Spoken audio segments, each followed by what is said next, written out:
I'm Gary Anthony Ramsey with your Our News Now Rewind. Stories making headlines for the week ending May 14th, 2011.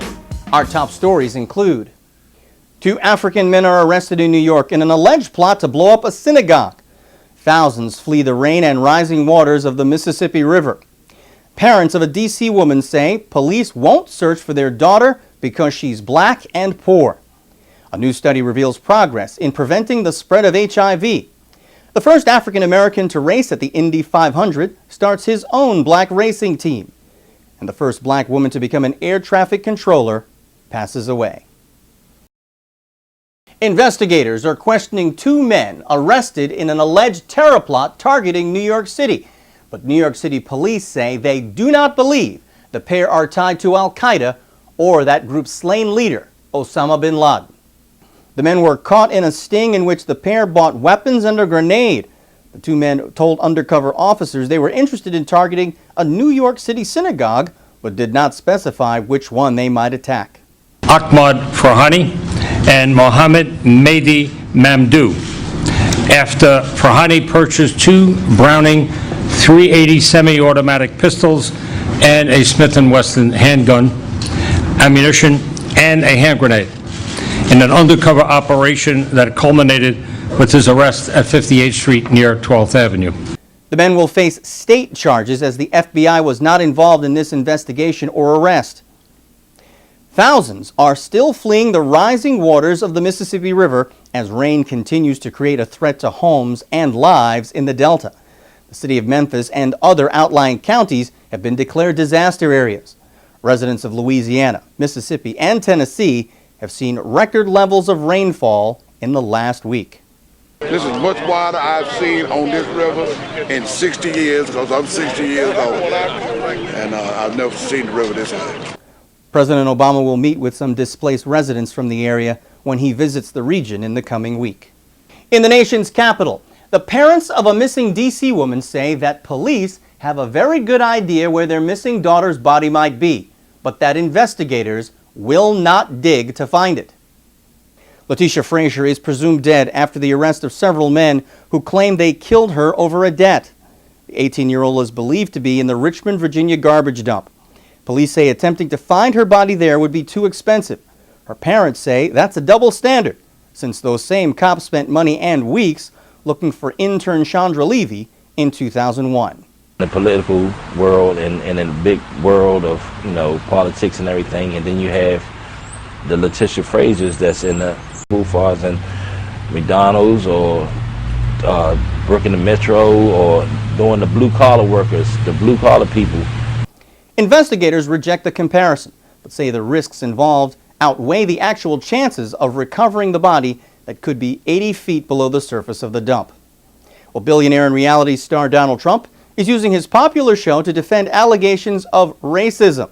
His allegations arose against the real estate mogul while he was questioning the legitimacy of Barack Obama's birth certificate.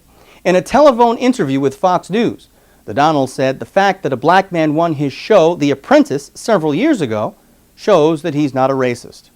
Well, if it comes to racism and racist, I am the least racist person there is, and I think most people that know me would tell you that I am the least racist. I've had great relationships. In fact, Randall Pinkett won on The Apprentice a little while ago, a couple of years ago, and Randall's been outstanding in every way. So, I am the least racist person. A former black apprentice contestant is speaking out to say the opposite. Kevin Allen says the Donald doesn't like overeducated blacks, as he was eliminated from a show for having a resume that was, quote, unbelievable. In your Our News Now World Wrap, more mass graves are being discovered in the Ivory Coast, as that country appears to be normalizing just weeks after the end of civil conflict there. In one grave in the city of Abidjan, more than 60 bodies were found by the Red Cross. Most of the deaths are being attributed to soldiers who were loyal to former leader Laurent Gbagbo. Gbagbo was arrested after months of fighting there. He refused to give up the presidency after losing that country's election last November. The UN says as many as 600 people may have died in the fighting. In Uganda, tensions remain high in the capital of Kampala after the government refuses to let a political leader back into the country after he traveled to Kenya to get medical treatment. Kizza Besigye was injured during this arrest that took place last week. Police say Besigye and other protesters were creating disturbances with their so-called walking to work demonstration.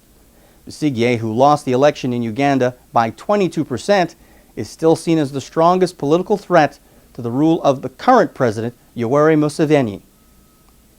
In South Africa, the government forms a task force to battle hate crimes after the brutal murder of a lesbian activist in Johannesburg.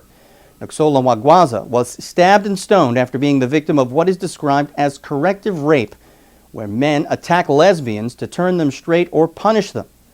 Her death is the latest in a string of violent and deadly attacks against gays and lesbians in South Africa.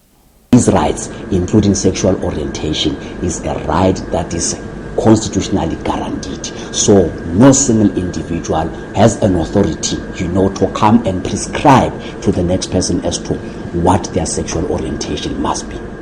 No one has been arrested in Nagwaza's murder. That's your world wrap. But there's health news that affects the international community, as a new study reveals a breakthrough in the battle against spreading HIV. The study by the National Institute of Allergy and Infectious Diseases shows that people who were treated with anti-AIDS drugs as soon as they were diagnosed with HIV are less likely to spread the disease to their partners than those who wait until their immune systems have broken down. While the results of the study show hope in battling the deadly disease, it again raises the issue of wealth versus poverty. Anti-AIDS drugs can cost up to $15,000 per person per year, and HIV is spreading fastest through the poorest of countries in southern Africa. In sports news, the first black man to race in the Indianapolis 500 returns to the sport 20 years after that accomplishment as an owner of a team that he says will help diversify American motorsports. Willie T. Ribbs made history at the race 2 decades ago when he suited up with the help of comedian Bill Cosby. Now Ribbs is teaming up with American Honda and starting Grid to support young black drivers. I mean, we talked about it for quite a long time, and I told Chris, I said, well, who do you have as our rider? And he said, a young man by the name of Chase Austin. And I told him, I said, I think that is terrific. Ribbs and driver Lewis Hamilton are the only blacks to have driven in the 100-year history of the Indy 500. In entertainment news, Whitney Houston is back in rehab. The singer checked herself into an outpatient program last week. Houston recorded a comeback album 2 years ago after claiming to be clean and sober. But after negative reviews of her live shows poured in, it apparently derailed the pop star. And finally, she was the first black woman in the United States to be certified as an air traffic controller. But after a lifetime of making history in aviation, Eleanor Williams died last week. Williams started working as a cleaning woman for the FAA in 1968 in Alaska. She learned almost every job at the airport, finally being certified as a controller there in 1971. She became the first black woman to run a major en route facility in 1994.